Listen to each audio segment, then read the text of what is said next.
¿Qué les parece si nos ponemos de pie, tenemos unas palabras de oración y nos vamos?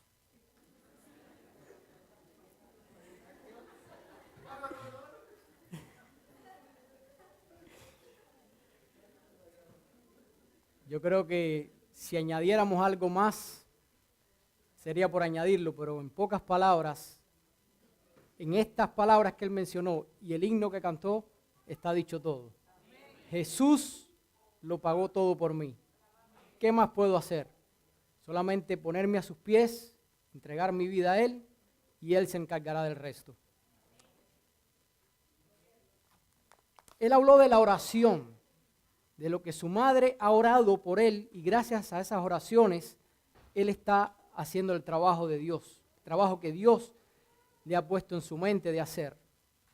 Y precisamente de eso yo quiero hablar un poquito, del poder de la oración. Y lo voy a basar, el poder de la oración,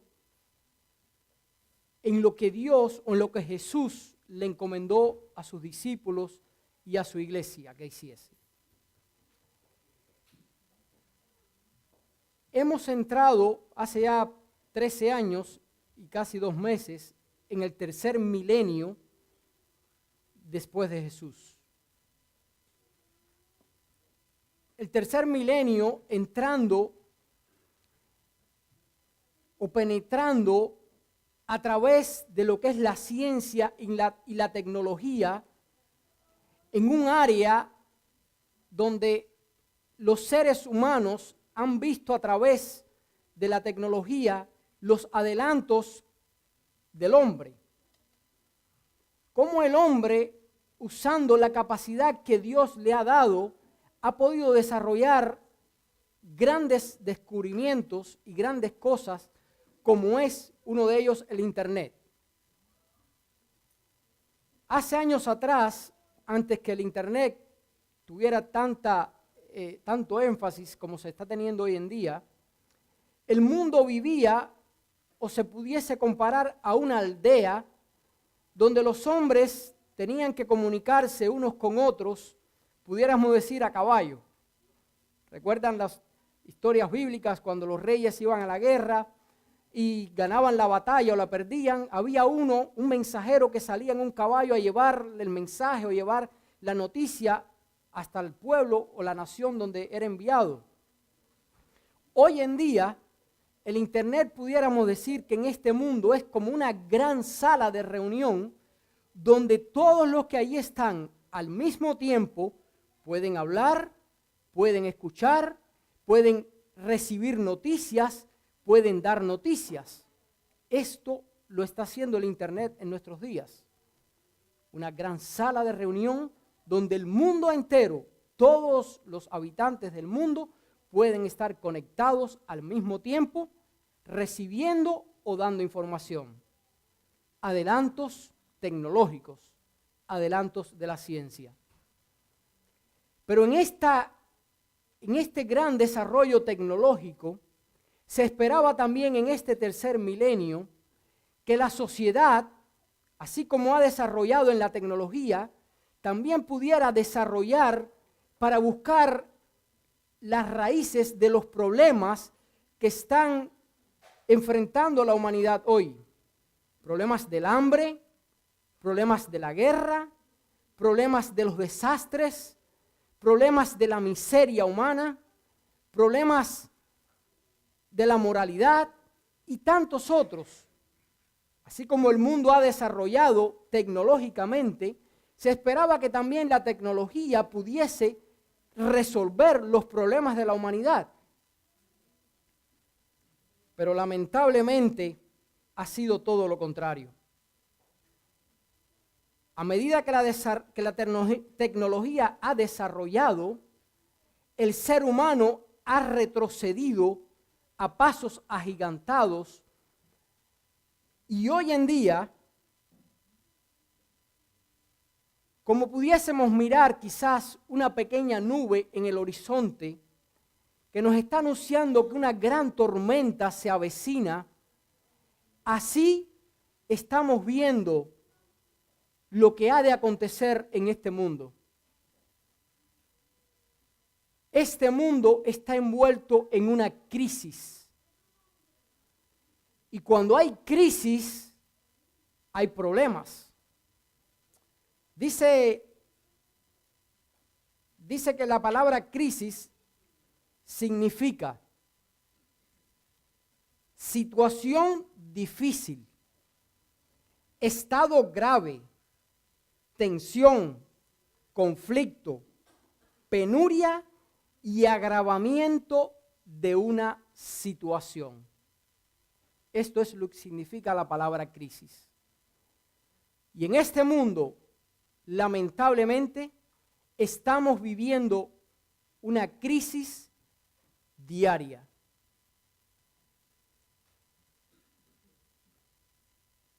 Una era de grandes contrastes. Grandes contrastes porque cuando miramos a nuestro alrededor, vemos un marcado contraste en lo que nos rodea. Vemos a personas con mansiones sumamente lujosas, con todo tipo de lujos y comodidades, y a una corta distancia vemos a personas tan pobres que no tienen qué comer, no tienen qué vestir, no tienen ningún tipo de cultura, no tienen nada en qué apoyarse. Y esos grandes millonarios, muchos de ellos ganan una gran suma de dinero que a veces no saben qué hacer con el dinero. Crisis política, crisis emocional, tantas crisis y tantos contrastes marcados que nos están diciendo sin palabras que este mundo necesita una solución. Si el hombre con el avance en la tecnología no le puede dar solución a la crisis que este mundo enfrenta, entonces, ¿cuál puede ser la solución? Porque el hombre puede basar su sapiencia, no omnisapiencia, estuve usando mal la palabra, solo Dios es omnisapiente, pero su sabiduría la puede basar desarrollando la tecnología, desarrollando quizás la ciencia médica, pero estamos viendo todo lo contrario a lo que el hombre en su capacidad puede desarrollar. Porque si los adelantos tecnológicos o científicos están llevando a la humanidad de mal en peor cada día, entonces, ¿cuál puede ser la solución? El hombre definitivamente no la tiene. Porque lamentablemente la ciencia que el hombre puede desarrollar la está usando en una forma negativa en todos los sentidos de la palabra. Muchos adelantos, pero muy poca moralidad. Muchos adelantos, pero muy poca seguridad. Muchos adelantos, pero mucha guerra, muchos conflictos. Muchos adelantos, pero mucha hambre. ¿Dónde están los adelantos del hombre para la situación del ser humano? Los más encumbrados hombres de este mundo han basado sus ideas, han basado sus descubrimientos, han basado las cosas que han podido lograr en la grandeza del hombre. Y los más encumbrados hoy no son nada ni son nadie. Porque pueden haber hecho grandes descubrimientos, pero al morir, allí quedó lo que pudieron haber logrado. Solamente hay una esperanza en este mundo. Solamente este mundo tiene una solución. No hay dos soluciones, hay solo una solución. Y esa solución, tú y yo la tenemos al alcance de nuestra mano. La solución de este mundo no lo tienen los científicos, no la tiene la tecnología por más desarrollada que esté. Salen muchas cosas. Yo no tengo ni la menor idea de los grandes adelantos tecnológicos que hay, porque apenas tengo un teléfono y a veces no sé cómo usarlo. Pero hay grandes descubrimientos tecnológicos. Pero estos descubrimientos tecnológicos no dicen nada, no dan ninguna esperanza para el hombre, porque la esperanza del hombre es Cristo Jesús. La esperanza del hombre no está basada en la ciencia, porque aunque la ciencia está haciendo grandes descubrimientos, cada día hay más enfermedades en este mundo que los científicos, los médicos científicos, no le encuentran una respuesta ni tienen una solución para ellas. ¿En qué estamos basando nosotros nuestra fe y nuestra confianza? La decadencia moral que estamos viendo en este mundo en nuestros días, y estuve buscando un poquito, así me puse nada más a ver algunos de los países que están apoyando el homosexualismo, y solamente así por encimita, por algunos así, por lo menos 15 grandes naciones de este mundo, están sus gobiernos apoyando el matrimonio entre homosexuales. ¿Qué nos está diciendo esto? Dios, tú no tienes razón al crear a un hombre y a una mujer. Nosotros tenemos la razón, los hombres con los hombres, las mujeres con las mujeres. Tú, Dios, eres parte de un pasado. Aunque tú creaste a un hombre y a una mujer, no fue la idea que nosotros queríamos. Nosotros queríamos que hubieses creado a dos hombres entre sí y a dos mujeres entre sí. Y esto es lo que se está enseñando hoy en todas partes, hasta dentro de las mismas escuelas. Esto no importa, no tiene nada que ver. Sin embargo, nos está diciendo a grandes voces que el mundo va en una decadencia moral de mal en peor.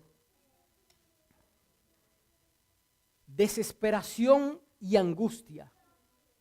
¿Puede haber más desesperación y angustia que la que está viviendo hoy en día en nuestro mundo? Yo creo que no hay nada que pueda desesperar más al hombre o a la mujer que pensar que no tiene alimento para llevar a su casa o darle a sus hijos. Y hoy en día estamos viendo esto a pasos agigantados. Estuve mirando que en los últimos 20 años, desde el 1993, en esta gran nación de los Estados Unidos, va en una decadencia tan grande hacia la pobreza, aunque quizás directamente no lo estemos sintiendo, que dice que el 15.1% se está considerando en estado de pobreza.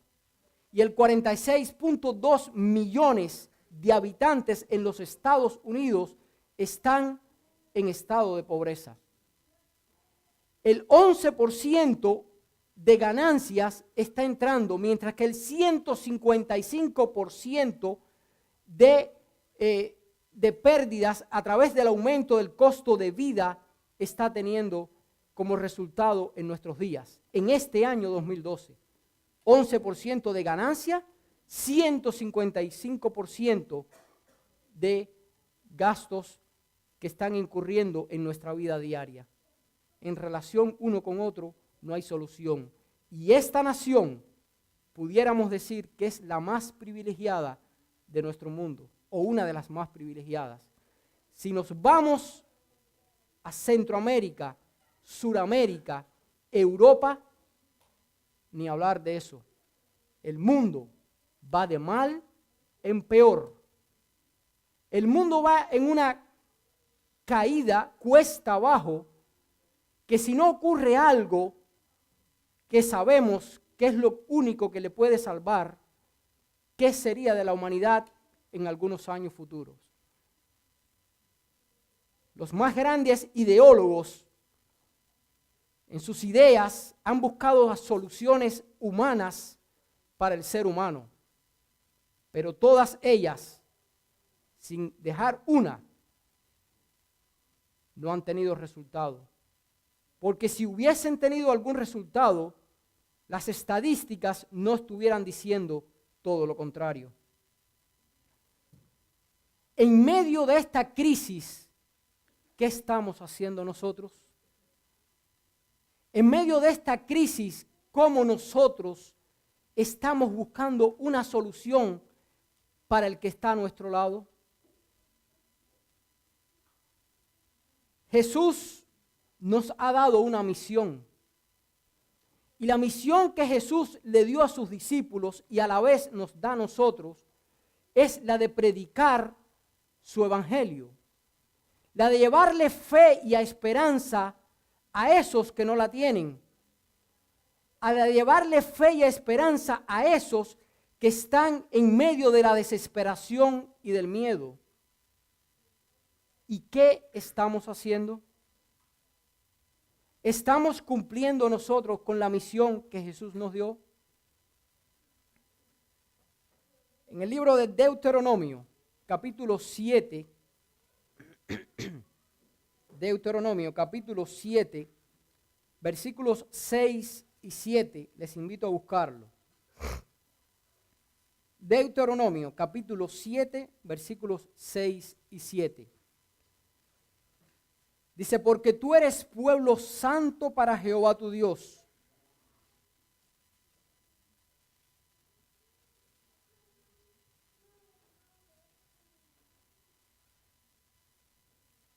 Porque tú eres pueblo santo para Jehová tu Dios. Jehová tu Dios te ha escogido para hacerle un pueblo especial, más que todos los pueblos de sobre la tierra.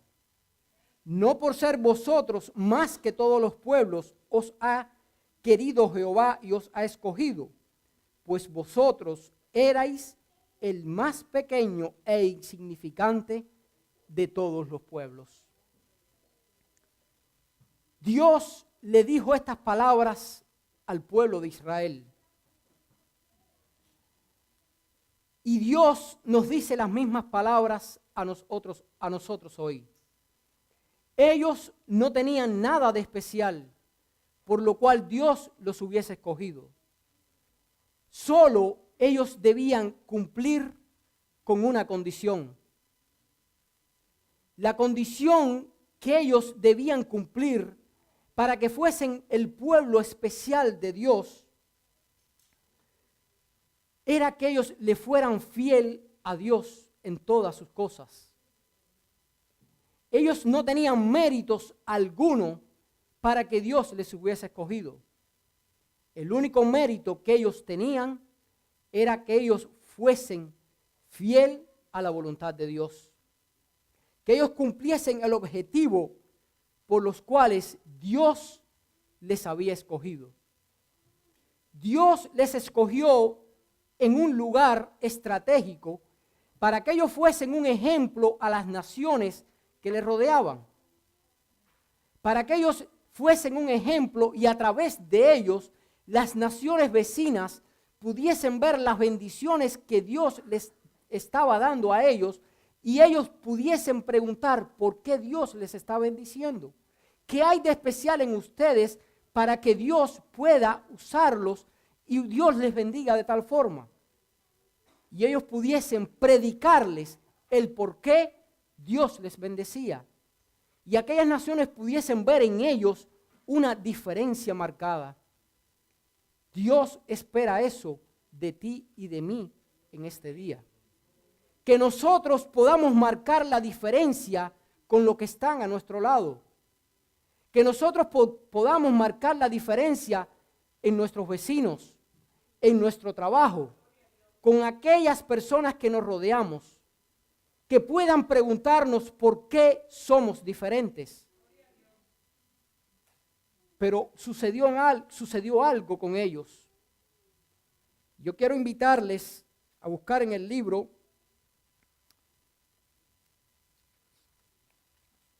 de Éxodos, capítulo 19, versículos 5 al 8. Éxodos, capítulo 19, versículos 5 al 8.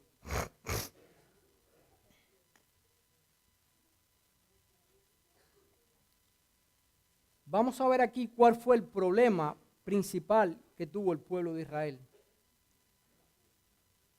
Dice, ahora pues, si diereis oído a mi voz y guardareis mi pacto, vosotros seréis mi especial tesoro sobre todos los pueblos, porque mía es toda la tierra, y vosotros me seréis un reino de sacerdotes y gente santa. Estas son las palabras que oirás o que dirás a los hijos de Israel. Entonces vino Moisés y llamó a los ancianos del pueblo y expuso en presencia de ellos todas estas palabras que Jehová le había mandado. Y todo el pueblo respondió a una y dijeron, todo lo que Jehová ha dicho, haremos. Y Moisés refirió estas palabras del pueblo a Jehová. Dios le dijo a Moisés, si ellos guardan mi pacto, si ellos cumplen mi palabra, serán un pueblo especial. Ellos tenían que cumplir algo que Dios les estaba pidiendo. Y no había pasado mucho tiempo, apenas 40 días, después de esa promesa que ellos le hicieron a Moisés, para que Moisés se la hiciera saber a Dios. Nosotros haremos, nosotros cumpliremos. ¿En qué estaban basando ellos esta promesa?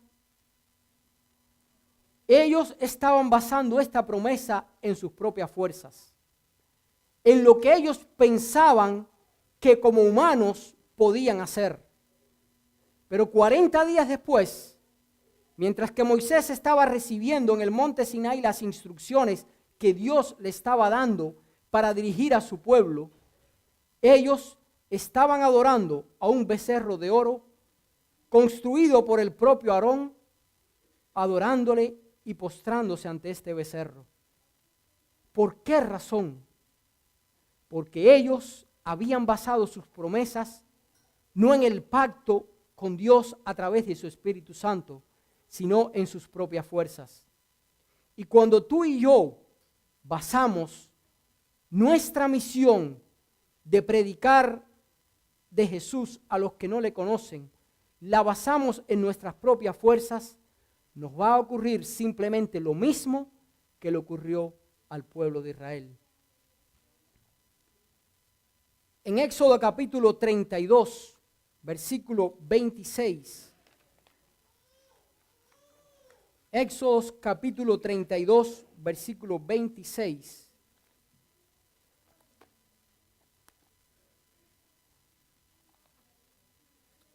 Dice así: se puso Moisés a la puerta del campamento y dijo, esto fue después que ellos adoraron el becerro de oro. Se puso Moisés a la puerta del campamento y dijo, ¿quién está por Jehová? Júntese conmigo. Y se juntaron con él todos los hijos de Leví. En el capítulo 6 estuvimos leyendo que Dios le había dicho al pueblo de Israel que sería una nación de sacerdotes, un pueblo santo, escogido por Dios para predicar a los que estaban a su alrededor. 40 días después estaban adorando a un becerro de oro. Y ahora Moisés le dice al pueblo, los que estén de parte de Jehová, que den un paso al frente. La tribu de Leví dio un paso al frente. En ese momento, aquella promesa que Dios le había hecho a su pueblo de ser una nación de sacerdotes, pasó a la tribu de Leví. Por esa razón los levitas fueron los escogidos por Dios para ministrar su tabernáculo. Por esa razón los primogénitos del pueblo de Israel fueron desechados como sacerdotes para llevar el ministerio de Dios en adelante. Los levitas dieron un paso al frente. Y si en esta mañana nosotros hoy preguntásemos, ¿quién esté por Jehová que dé un paso al frente? ¿Cuántos nos podríamos levantar de nuestros asientos y dar un paso al frente? ¿Estaríamos nosotros dispuestos a dar ese paso al frente? Pero saben ustedes que cuando nosotros damos el paso al frente nos estamos comprometiendo. Estamos comprometiéndonos no con los que están a nuestro lado, no con el pastor, los ancianos o los líderes de la iglesia. Nos estamos comprometiendo con Dios. Y Dios es lo que espera de nosotros.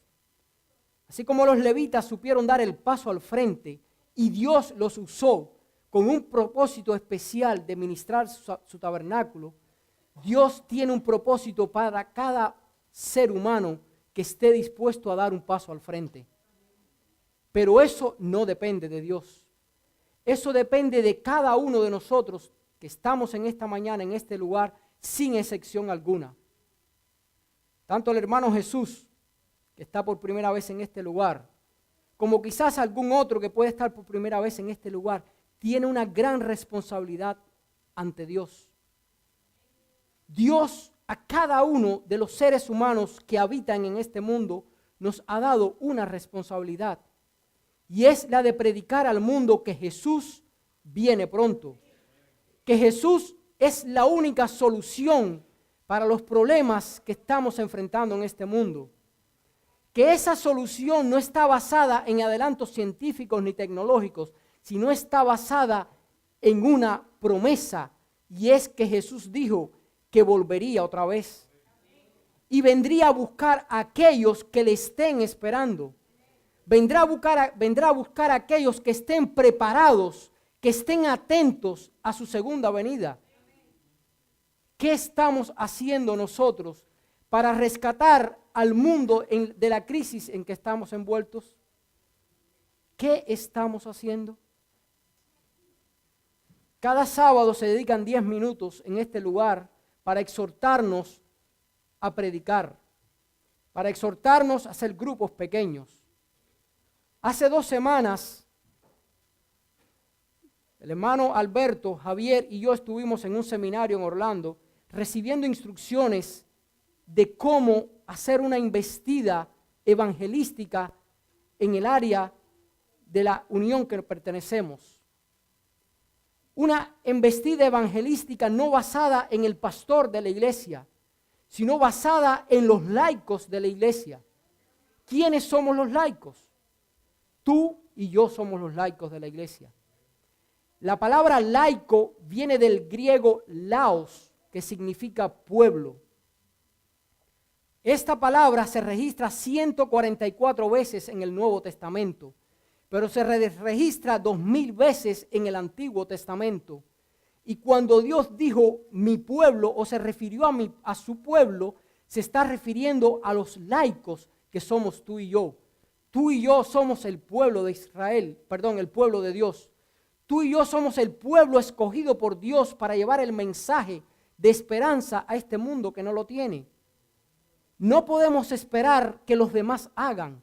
Tú y yo tenemos una gran responsabilidad. Pero ¿cuál es la forma que podemos ser usados por Dios para poder predicar este evangelio? Cuando basamos nuestra esperanza en nuestras propias fuerzas, fracasamos rotundamente como fracasó el pueblo de Israel. Cuando nosotros buscamos a Dios a través de la oración, a través de una conexión, a través de su Espíritu Santo, cuando ponemos nuestra esperanza en Dios y no en nosotros mismos, Dios nos puede usar.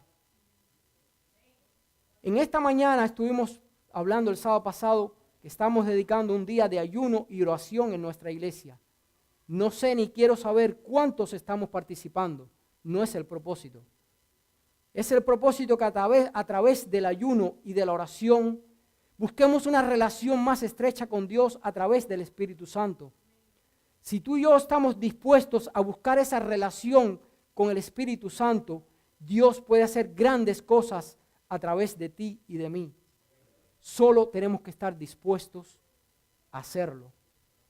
No basándonos en nuestras propias fuerzas, no basándonos en nosotros mismos, sino confiando en que Dios puede usarnos a través de su Santo Espíritu.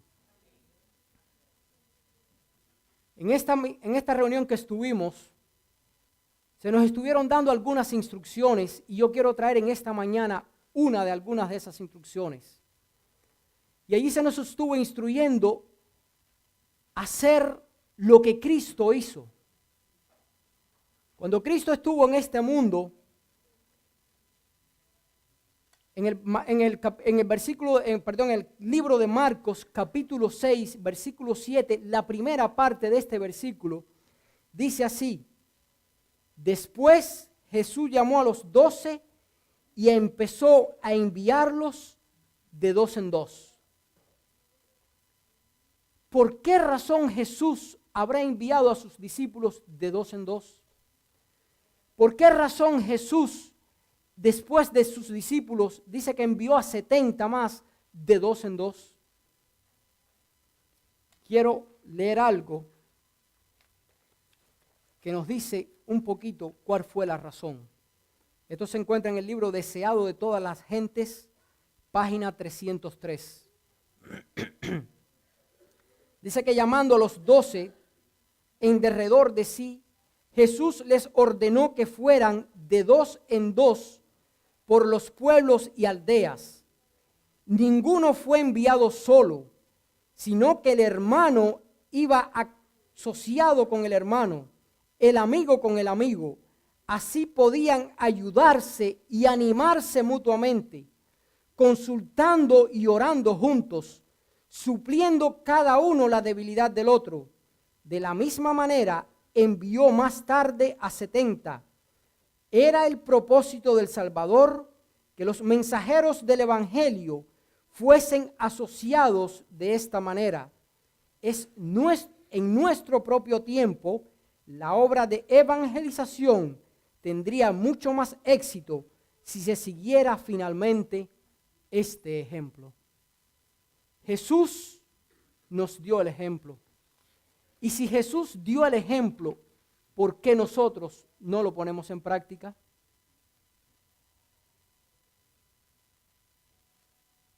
Uno de los métodos, como ya dije, que ahí se estuvo hablando, fue que escogiésemos parejas de oración, preferiblemente no que fuesen entre esposos o entre amigos cercanos, sino que escogiésemos una persona con la cual pudiésemos hacer un compañero de oración.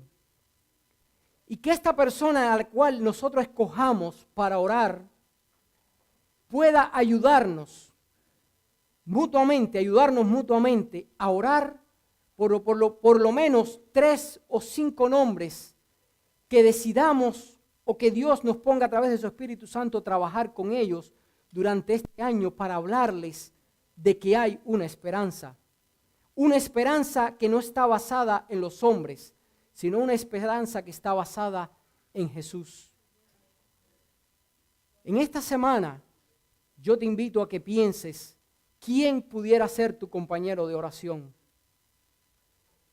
¿Con qué persona tú pudieras orar cada día para que a través del Espíritu Santo Dios te use tanto a ti como a esa persona?